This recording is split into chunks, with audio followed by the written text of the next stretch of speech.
Hi everyone, today we're going to talk about backpacks, bags, rucksacks. What's the best one for you and what's the differences between them? So there's two sort of things you need to look at when you look at a bag. One is how much the bag can hold in terms of its capacity, and that's usually measured in litres. And then the other thing is how much the bag itself actually weighs. So for instance, you could have a 65 litre backpack that weighs 3 kilos, 2 kilos, or like low end of 1. And the difference between those bags is not going to be just, oh, one's lighter than the other one's heavier and that's it. It doesn't work like that. They're the same capacity, but they're different weight bags. As long as they're good quality bags, what you'll find is that the heavier bag is designed to carry heavier loads. So it's got more support built into it. That's where the weight's coming from. It's got more padding, it's got a thicker hip belt on it, it's got more back support. It's a stiffer structure, the frame's stronger.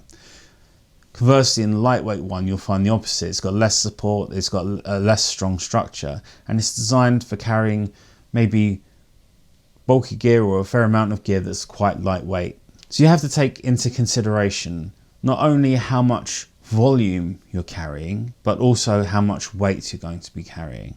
If your gear is still relatively heavy, you'll actually be better off with a slightly heavier backpack most of the time, because it's going to be designed to carry those heavier loads.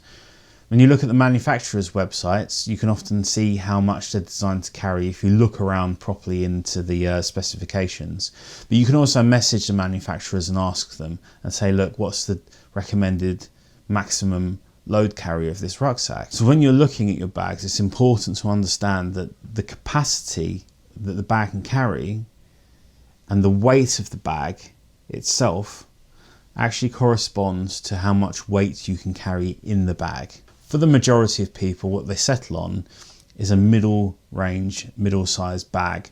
And if you're getting started, what I would say to you is, if you look at something that's in the 50 litre range capacity and the weight of the bag is sort of 2 kilos and under, you're probably going to be good for most of the year. The only time you may struggle with that is in the winter months. If you choose to go in the winter, you may want a bigger bag then, because you're going to need more insulation layers and so on, and then that takes up more space. But if you're not going to be camping in the middle of winter, then I would suggest that you start looking at things that are in the 50 litre capacity range. And those bags will carry most of the stuff that you need.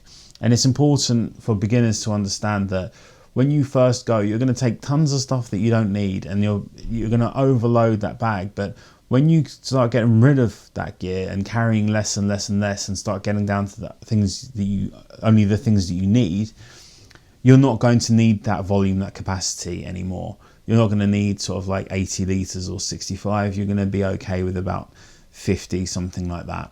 And that means that you can have a lighter weight backpack, you can have less stuff in there, and you're going to be more comfortable overall. If you're just starting and looking at what bags to get, I would say maybe don't look at the really large bags that you're thinking you're going to cram everything into, because the first thing that's going to happen is you're going to have an uncomfortable time with that bag.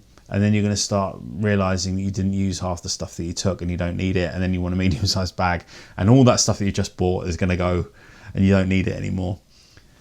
One of the advantages of having a bag that's so big is that you don't fill it. It's one of the things that people keep saying all the time, which is absolutely true.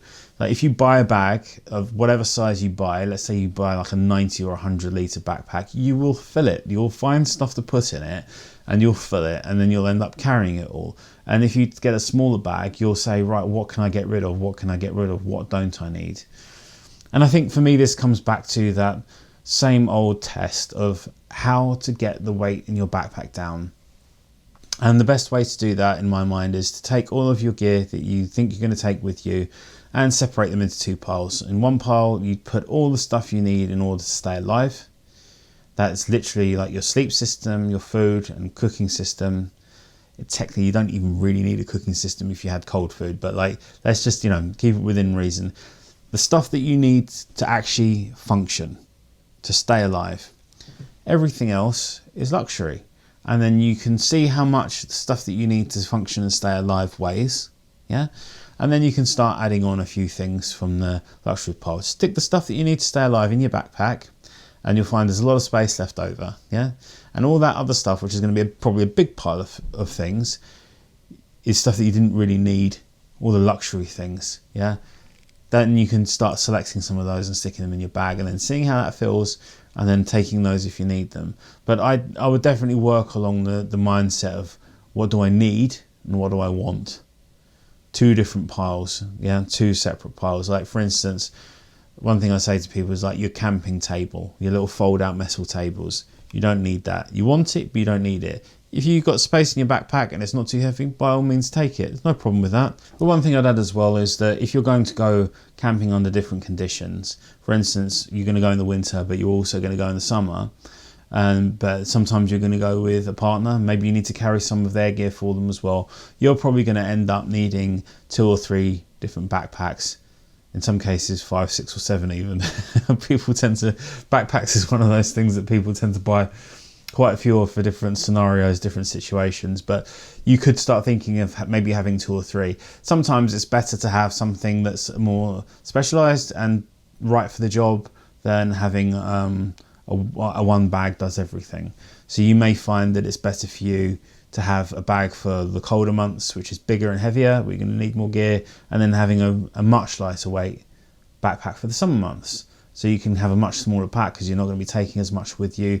That could be something that you think about. I think when people get started, they always have this idea that they're going to buy one thing, and then they tend to buy the one thing they think does it all, and that tends to be the thing that doesn't get used, and then end up going buying tools that are right for the jobs that they want to do, and then they have multiples of one type of item, which works out better for most people in the long run. Everyone's different though.